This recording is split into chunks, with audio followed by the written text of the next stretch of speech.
Сүйіп атқан кезде тоқтап қалама, әйелімен жақындасқан кезде мәз. Ассалаумағалейкум, қалдарыңыз қалай? Менің есімім Нұрқаділ, мына алтын қоңыз халығымен айналысамын, атам да емші. Бұған дейін көбісі сұрады, алтын қоңызбен емделіп кеткендерді былай нөмірлерін беріп жатсам да нақты отзывы керек деп. Мен бұдан былай скрин форматында видео түсіріп, осылай жүктеп отыратын боламын сіздермен бөлісіп, пайдалы ақпараттармен. Нұрқаділ, ассалаумағалейкум, қалай жағдай? Нұрқаділ, мен ана кеше екеу іштім, бүгін екеу іштім. Алдыңғыда үшеу ішкен кезде қатты ауырған ғой.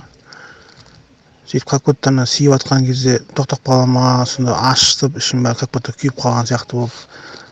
Кеше екеу іштім, вообще неған жоқ, ауырған жоқ. Бәрі зор болды, күшті болды.